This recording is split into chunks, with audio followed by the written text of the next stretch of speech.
Assalamualaikum. Alhamdulillah kita berjumpa kembali pada pertemuan kita kali ini dalam mata kuliah analisa kebijakan pendidikan. Dalam pertemuan kita kali ini saya akan coba berbagi materi untuk dapat didiskusikan oleh Anda sekalian, dan materi ini masih lanjutan dari materi sebelumnya, yaitu tentang apa itu kebijakan publik. Sebelum melanjutkan pada materi inti yang akan kita diskusikan, alangkah baiknya Anda sekalian perlu saya ingatkan kembali agar dapat mengisi daftar kehadiran ataupun absensi kehadiran pada menu di LMS mata kuliah analisa kebijakan pendidikan ini. Namun sebelum itu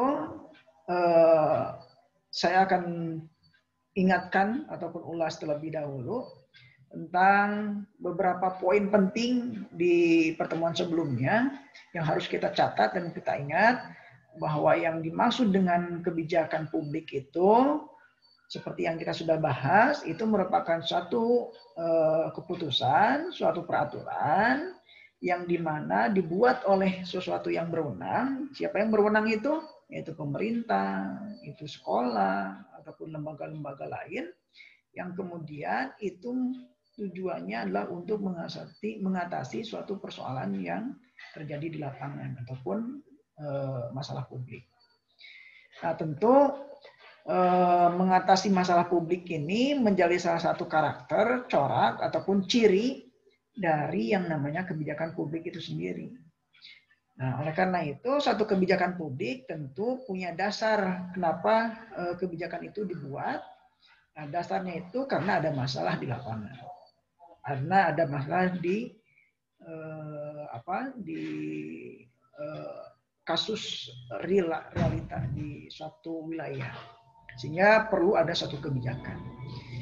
Nah, sebagai satu contoh, misalkan dibuatnya Undang-Undang Sisdiknas ataupun Sistem Pendidikan Nasional, tentu tujuannya adalah untuk mengatur agar penyelenggaraan dan pelaksanaan pendidikan di Indonesia ini berjalan sesuai dengan tujuan dari amanat pendidikan nasional itu sendiri, sebagaimana yang tertulis dalam Undang-Undang Dasar 45. Gitu ya. Nah, ini yang kemudian perlu ada sebuah aturan, sebatas semisal maksudnya undang-undang. Dan lebih spesifik lagi ke bawahnya tentu ada berbagai macam peraturan daerah, peraturan bupati, peraturan wali kota, peraturan kepala sekolah, kepala dinas, dan seterusnya. Dan ini dibuat karena untuk memberikan satu pengikat tata aturan yang kemudian mempertegas masalah-masalah yang terjadi di lapangan itu sendiri. Sehingga mustahil suatu kebijakan itu dibuat kalau tidak ada masalah. Gitu.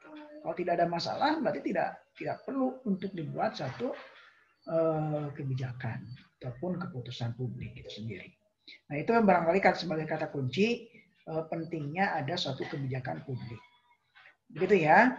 Jadi kalau misalkan kita mengulas hal itu, tentu berbicara tentang satu keputusan atau suatu kebijakan publik yang dikeluarkan oleh lembaga, misalkan pemerintah, ya.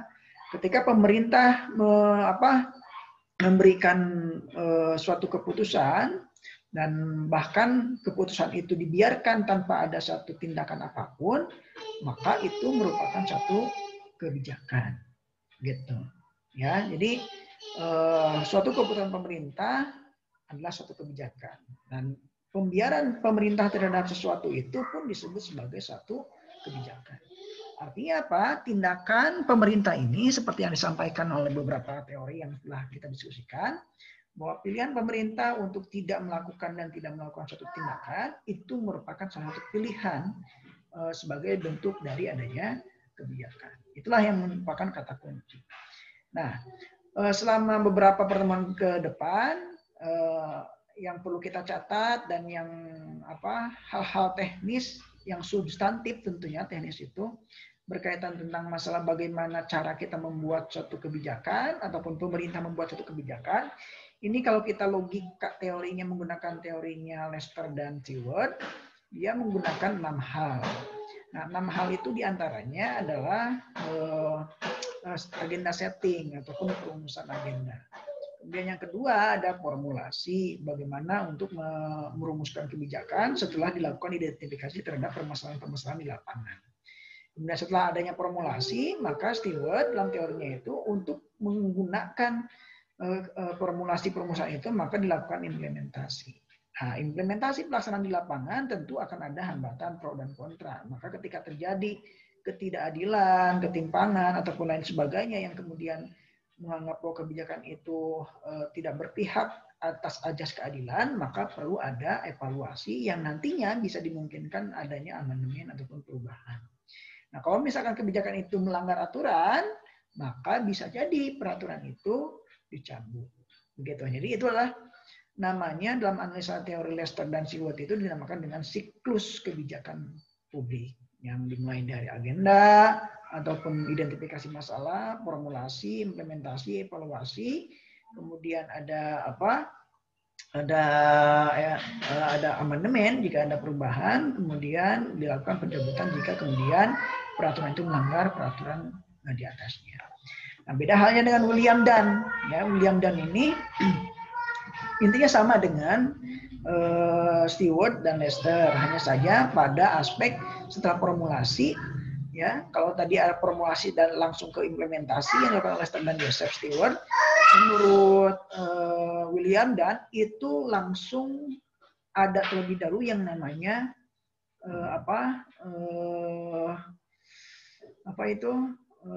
adopsi kebijakan, artinya melihat kebijakan-kebijakan lain sebagai bentuk perumusan terhadap satu kebijakan tertentu. Nah, ini kiranya yang harus kita tangkap. Jadi siklus-siklus itu yang akan kemudian kita bahas di dalam pertemuan sekarang dan seterusnya. Nah, untuk pertemuan kita kali ini tentu yang harus kita catat berbicara tentang pendidikan itu sendiri. Nah, seperti yang nampak di dalam layar Anda sekalian, saya tampilkan, mudah-mudahan sudah terlihat.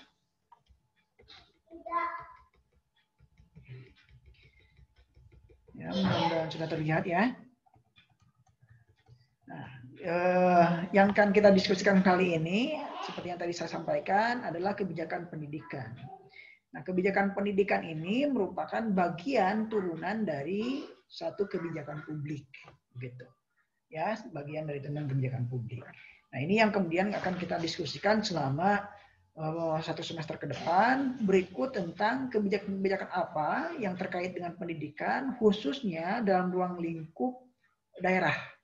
Nah, karena kita ini berada di Purwakarta, maka secara tidak langsung kita harus memahami alur tata letak kebijakan pendidikan di daerah itu sendiri.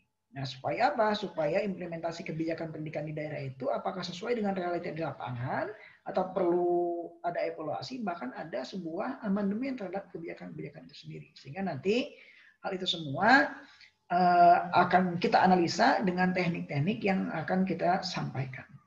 Nah, tentu dalam pengertiannya kebijakan pendidikan ini dapat dipahami sebagai satu aturan yang sifatnya tertulis yang diputuskan oleh pemerintah yang berfungsi untuk mengatur dalam bidang pendidikan atau berkaitan dengan pendidikan. Ya, seperti yang tadi saya sampaikan, contohnya itu Undang-Undang Sisdiknas. Nah, kalau Undang-Undang Sisdiknas, Permendikbud, Permenag tentang pendidikan, kemudian keputusan Bupati, Perda Purwakarta, surat edaran kepala dinas dan seterusnya, itu merupakan salah satu bentuk contoh dari adanya kebijakan yang dikeluarkan oleh pemerintah sebagai orang yang berwenang membuat kebijakan. Nah, di pertemuan awal sudah saya sampaikan bahwa suatu kebijakan itu pasti ada dalam proses penentuan kebijakan itu ada unsur kebijaksanaannya. Nah, untuk bisa mengidentifikasi apa itu perbedaan antara kebijaksanaan dan kebijakan, di sini coba kita lihat bahwa perbedaan antara kebijaksanaan dan kebijakan ini itu terlihat bahwa kalau kebijakan itu sebagai suatu aturan yang harusnya diikuti tanpa pandang bulu, ya, dari misalkan peraturan daerah Purwakarta, maka itu berlaku untuk wilayah de facto-nya, wilayah de jure-nya ataupun wilayah hukumnya Purwakarta. Sesuai dengan untuk siapa peraturan itu dibuat. Begitu. Misalkan berbicara tentang pendidikan karakter ataupun Perbup nomor 69 tahun 2015 itu diperuntukkan untuk siapa? Untuk wilayah pendidikan. Maka penyelenggaraan pendidikan mestilah berpedoman secara di daerahnya itu berpedoman pada Perbup tentang pendidikan karakter itu sendiri. Maka itu mengikat kepada siapa saja yang berada dalam lingkup wilayah pendidikan, termasuk kepala sekolah, guru, murid, dan mungkin orang-orang tua yang menyekolahkan anaknya di Purwakarta. Kemudian kebijaksanaan itu sendiri sebagai satu wisdom ataupun ajas kebijaksanaan adalah suatu ketentuan dari pimpinan, baik itu kepala sekolah, kepala dinas, bupati, dan ke atasnya lagi presiden, yang berbeda dengan aturan yang ada. Misalkan yang dikenakan kepada seseorang itu adanya alasan yang dapat diterima secara logis. Misalkan kita hari ini di musim pandemi ini tentu ada kebijakan supaya belajar jarak jauh, menuntut siswa untuk menggunakan pembelajaran secara daring medianya. Nah, kalau ada siswa yang tidak punya media, misalkan kuota, misalkan HP, gadgetnya, gawainya, maka diperbolehkan bagi siswa tersebut sebagai satu contoh untuk tidak dilakukan pembelajaran secara daring seperti itu kalau dirasa memberatkan. Itu merupakan satu kebijaksanaan. Nah, oleh karena itu mestinya ketika sebelum menetapkan suatu kebijakan itu perlulah didasari atas kebijaksanaan, dan kebijaksanaan itu sebagai salah satu bentuk kita menghargai elemen-elemen setiap orang yang diikat oleh kebijakan itu sendiri. Begitu. Nah, batasan kebijakan pendidikan dalam beberapa terminologi yang disampaikan oleh para ahli, misalkan ada Laswell, ada Heklo, ada Elo, ada kemudian Amara Raksasa, Budiarjo, sampai pada Indra Pahrudi, dia mengatakan berbagai macam pengertian-pengertian kebijakan pendidikan dalam ruang lingkup yang sudah terbingkai sesuai dengan teori yang mereka kemukakan. Sebagai satu contoh saja, misalkan ada teorinya Laswell. Dia mengatakan bahwa kebijakan sebagai suatu program pencapaian tujuan nilai-nilai praktik yang terarah. Nah, bila Anda lihat di dalam layar, ini ketiga pernyataan Laswell, Heklo, dan Elo sampai yang ke 4, 5, 6, ada Amara, Budiarjo, dan Indra Pahrudi. Itu kalau saya analisa, misalkan sebagai satu contoh, di antara keenam ahli tersebut, ketika melihat sudut pandang dalam aspek pelaksanaan, nampaknya itu diwakili oleh pengertian Laswell dan Heklo dan Budiarjo. Contoh misalkan kita lihat Budiarjo. Dia mengatakan bahwa kebijakan adalah sekumpulan keputusan yang diambil oleh seorang pelaku atau kelompok politik dalam usaha membeli tujuan-tujuan dan cara-cara untuk mencapai tujuan-tujuan tersebut. Nah, ini tentu wilayah pelaksanaan. Nah, apabila ahli lain dalam sudut pandang produk sebagai orang yang membuat keputusan itu, seperti Elo dan Indra Pahrudi, dia mendefinisikan kebijakan sebagai suatu ketentuan pokok yang menjadi dasar dan arah dalam melaksanakan kegiatan administrasi ataupun pengelolaan. Namun, beda halnya dengan Amara Raksasa Taya. Dia memandang suatu kebijakan dari sudut pandang seninya. Begitu ya, sudut pandang seninya. Dia mengatakan bahwa kebijakan itu memberikan batasan pada suatu taktik atau strategi yang diarahkan untuk mencapai satu tujuan. Jadi, keenam batasan-batasan kebijakan itu bisa kita simpulkan menjadi 3 sudut pandang. Sudut pandang seni, sudut pandang pelaksanaan, dan sudut pandang suatu produk. Gitu ya. Jadi kalau misalkan kita analisa dalam perspektif filsafat, tentu secara epistemologis, maka kebijakan itu harus berdasar pada aspek-aspek yang dibutuhkan oleh wilayah hukumnya. Begitu ya. Jadi kalau misalkan wilayah hukumnya tidak membutuhkan suatu kebijakan tertentu, maka tidak boleh dibuat suatu kebijakan yang tertentu itu untuk dipaksakan kepada ke wilayah hukumnya itu sendiri. Tapi yang jelas sekali lagi kebijakan itu dibuat berdasarkan realita-realita yang kemudian terjadi di lapangan. Nah, berikutnya berbicara tentang karakteristik kebijakan pendidikan, tentu memiliki tujuan. Satu itu, ya. Jadi kebijakan pendidikan haruslah memiliki tujuan. Jadi nggak boleh kita membuat suatu kebijakan itu sendiri dibuat-buat tanpa ada tujuan yang jelas, ya. Dan bahkan kalau berbicara tentang perumusan suatu kebijakan, baik itu dalam bentuk undang-undang, itu mahal biaya untuk membuat satu kebijakan saja. Ya, misalkan DPR sebagai lembaga yang kemudian membahas tentang suatu peraturan kebijakan undang-undang, tentu undang-undang ini ketika dibahas oleh DPR bukan didanai dengan dana yang sedikit, tentu punya dana yang besar, anggaran yang besar. Oleh karena itu, setiap kebijakan haruslah punya tujuan yang jelas supaya suatu kebijakan itu dapat tercapai tujuannya sesuai dengan apa yang diharapkan oleh masyarakat. Kemudian yang kedua, karakteristiknya adalah harus memenuhi aspek legal formal. Nah, ini penting. Jadi jangan sampai satu kebijakan itu bertolak belakang dengan kebijakan lain, ya, ataupun tojaiyah, gitu ya. Artinya bertentangan dengan kebijakan lain. Misalkan ketika Undang-Undang Sisdiknas ini dibuat, maka ketika Undang-Undang Sisdiknas dibuat ini tidak boleh bertolak belakang, bertentangan dengan Undang-Undang Dasar 45, tidak boleh bertentangan dengan Pancasila.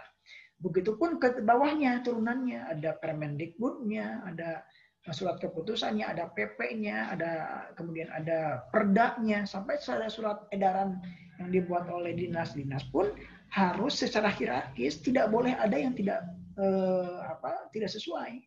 Artinya jangan ada yang bertentangan, bertolak belakang. Semuanya harus disusun berdasarkan ada legal formal yang hierarki konstitusinya itu jelas.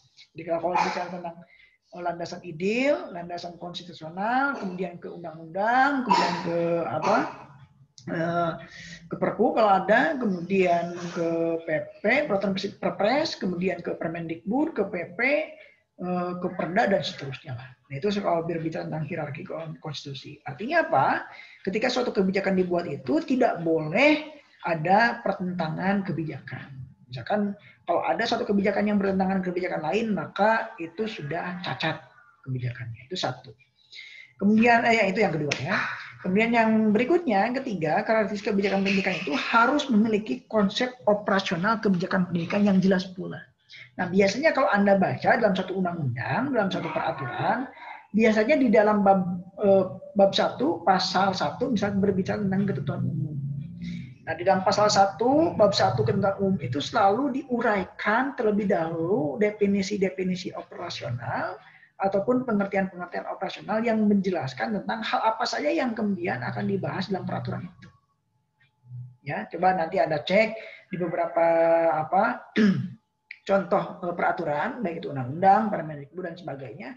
Tentu di awal peraturan itu selalu di bab-bab awal ataupun pasal awal itu dijelaskan tentang definisi-definisi operasional dalam rangka untuk menjelaskan tentang konsep operasionalnya suatu kebijakan itu dengan jelas, begitu ya. Kemudian berikutnya, kebijakan pendidikan itu harus dibuat oleh para ahli, nggak bisa serampangan. Berbicara tentang Undang-Undang Sisdiknas, misalkan tentang pendidikan, dibuat oleh orang yang tidak paham tentang hukum, dibuat oleh orang yang tidak paham tentang pendidikan, ini jelas ngaco nantinya. Artinya orang-orang yang punya concern, orang-orang yang punya wibawa keilmuan, wawasan, pengetahuan yang bagus, yang baik, yang kemudian peduli dan kuat terhadap objek peraturan tersebut untuk dibuat, maka perlu terlibat. Jika ada orang yang kemudian tidak paham, jangan sekali-kali untuk bisa membuat kebijakan itu, nantinya fatal, gitu ya. Nah, kemudian berikutnya yang kelima, kebijakan itu sebelum dipublikasikan ataupun diputuskan mesti ada evaluasi terlebih dahulu. Ya, jadi kalau misalkan kita ingat pada siklusnya Lester dan Stewart, itu setelah diidentifikasi masalah, dirumuskan, nah sebelum diimplementasikan itu harus ada analisa dulu. apakah kebijakan ini sudah siap apa belum dari sudut perencanaannya, dari sudut pelaksanaannya di lapangan, bagaimana yang akan ditimbulkan, dari kelemahan kebijakan ini apa, bahkan dari dampak positif negatifnya pun harus dipertimbangkan, dievaluasi dengan analisis yang dilakukan oleh Stewart dan Lester itu sendiri. Maka ini penting, gitu ya. Nah, terakhir barangkali sistematika kebijakan pendidikan itu harus dibuat secara hierarkis, efektif, efisiensi, gitu ya, dan harus dibuat dalam rangka tuntutan sustainable ataupun berkelanjutan. Tidak boleh suatu kebijakan itu dibuat dalam kerangka kerangka jangka pendek semata, tapi harus sustainable, berkelanjutan gitu. Sebagai contoh, lagi-lagi kita berbicara tentang Undang-Undang Sisdiknas nomor 20 tahun 2003. Ini kan dibuat pada tahun 2003. Nah, sampai sekarang 2020 hampir berapa tahun? 17 tahun gitu ya. 17 tahun kebijakan pendidikan undang-undang itu dibuat, maka itu artinya Undang-Undang Sisdiknas nomor 20 tahun 2003 itu relevan, masih dianggap relevan untuk tahun sekarang. Begitu, meskipun di tahun 2020 ini ada wacana di DPR bahwasannya Undang-Undang Sisdiknas nomor 20 tahun 2003 ini ada proses evaluasi, sedang ada proses evaluasi, artinya dimungkinkan ada amandemen ataupun perubahan terkait masalah Undang-Undang Sisdiknas nomor 20 tahun 2003. Nah, yang terpenting dalam kata kunci kebijakan pendidikan ini adalah harus sustainable, berkelanjutan. Tidak boleh berpikir secara pragmatis, apalagi kebijakan pendidikan itu dibuat secara diskriminatif hanya untuk menguntungkan salah satu pihak dan merugikan pihak yang lain. Gitu. Nah, tentu berbicara tentang pendidikan, tujuan dan fungsinya itu sendiri banyaklah, ya. Nah, dari aspek tingkatan masyarakat membutuhkan satu peraturan yang mengikat dirinya supaya jelas ajas keadilannya terkait masalah objek tertentu, misalkan dalam wilayah pendidikan. Kemudian yang kedua dari aspek politisi, tentu setiap para politisi berpikir menyusun ke suatu kebijakan, peraturan itu berdasarkan analisis politik, begitu ya, analisis politik itu dibuat sehingga akan berdampak terhadap perkembangan politik yang ada di daerah itu, bahkan bisa berkontribusi terhadap generasi-generasi berikutnya, apakah kebijakan itu baik atau bahkan mungkin kebijakan itu dianggap buruk. Begitu. Begitupun dalam aspek ekonomi, seperti yang tadi saya singgung, dalam merumuskan suatu kebijakan, bahkan dalam memutuskan membuat undang-undang, membuat peraturan lainnya, tentu membutuhkan biaya yang mahal. Ya, adanya DPR membuat keputusan-keputusan, perda, kemudian ya undang-undang dan lain sebagainya itu biayanya mahal, ongkosnya. Gitu. Oleh karena itu tidak boleh membuat suatu kebijakan itu dengan serampangan, asal jadi aja, tidak bisa. Gitu. Nah, arah kebijakan pendidikan Indonesia tentunya di dalam pembukaan Undang-Undang Dasar 1945 maksudnya itu banyak mencantumkan. Salah satu poin terutamanya adalah mengupayakan perluasan pemerataan kesempatan memperoleh pendidikan sudah tertuang di tujuan pendidikan nasional. Artinya peningkatan kemampuan akademik dan profesional serta meningkatkan kesejahteraan pendidik dan tenaga pendidikan itu penting. Melakukan pembaruan sistem pendidikan juga penting, memberdayakan lembaga pendidikan juga penting, begitu. Nah, dan itu semua yang harus kita jelaskan dalam analisa kebijakan pendidikan, gitu. Nah, ini prinsip-prinsip dalam kebijakan pendidikan untuk selanjutnya yang mesti kita lihat bahwa nilai-nilai yang terkandung ataupun prinsip-prinsipnya itu senantiasa kebijakan pendidikan itu harus menjiwai berbagai macam dimensi, salah satunya sistem perpolitikan dan prinsip penyelenggaraan negara. Pendidikan harus terbebas dari intervensi kekuasaan dan konflik kepentingan. Artinya berbicara tentang kebijakan pendidikan pada prinsipnya itu betul-betul untuk memberikan kebijakan dalam warna seni-seni kemanusiaan, keadilan sosial, keadilan ekonomi, bukan pada pencampuran urusan-urusan kepentingan politik semata, gitu ya. Makanya kalau Anda nanti dalam materi lanjutan atau bahkan mungkin ada mata kuliah khusus itu akan disajikan tentang salah satu kebijakan terkait masalah pentingnya pendidikan politik atau politik pendidikan. Nah, ini akan lebih menarik bagaimana dalam merumuskan suatu kebijakan itu pasti ada politik pendidikan di dalam, gitu ya. Nah, itulah prinsip-prinsip dalam proses kebijakan pendidikan. Nah, berbicara tentang hierarki lagi-lagi, tentang tingkatan sistem kebijakan kita dalam skala nasional, tentu ini dibuat oleh MPR, ya, yang merumuskan tentang landasan ideal, gitu ya, mempertahankan Bhinneka Tunggal Ika dengan 4 pilar kebangsaannya itu sebagai modal dalam kerangka kebijakan nasional, dan itu dibuat secara administratif. Kemudian tingkatan keduanya ada kebijakan umum yang dibuat oleh lembaga eksekutif. Siapa lembaga eksekutif itu? Adalah kalau dalam skala nasional ada presiden, dalam skala daerah ada gubernur ataupun wali kota dan bupati, dan itu mereka-mereka yang sebagai lembaga eksekutif yang harus membuat kebijakan-kebijakan itu berdasarkan persetujuan DPR ataupun DPRD.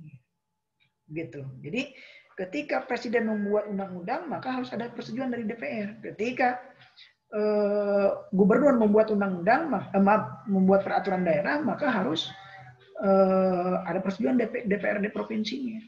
Begitu. Ketika Bupati Purwakarta membuat suatu peraturan daerah atau pergub misalkan, maka harus ada persetujuan DPRD. Begitu. Nah, itu tingkatan-tingkatannya. Sehingga itu yang menjadi kebijakan umum. Kemudian pada tingkat kebijakan khusus, tentu ini wilayahnya wilayah implementasi. Siapa saja misalkan, ya tentu dalam aspek ini, kalau dalam nasional ada para menteri, kalau dalam wilayah daerah ada kepala dinas, begitu, mohon maaf. Kemudian kalau di wilayah kebijakan teknis, setelah kepala dinas, paling bawahnya lagi siapa? Yaitu kepala sekolah ataupun bahkan guru-guru, begitu ya. Itu adalah hierarki berbicara tentang kebijakan pendidikan. Nah, mungkin di sanalah pertemuan kita pada pertemuan kedua ini yang akan coba kita diskusikan. Nah, setelah Anda menyaksikan tayangan video ini, saya harapkan Anda bisa melanjutkan ke kuis ya di uji kompetensi kedua untuk bisa menjawab ataupun menganalisa salah satu contoh produk dari kebijakan pendidikan itu sendiri. Nah, sebelum itu yang saya ingin harapkan Anda simak, dan sekali lagi bagi yang belum mengisi absensi silakan untuk dapat mengisi absensi terlebih dahulu. Terima kasih. Demikian yang dapat saya sampaikan, mudah-mudahan bermanfaat dan semoga Anda sekalian sehat selalu di masa pandemi ini. Terima kasih. Wassalamualaikum warahmatullahi wabarakatuh.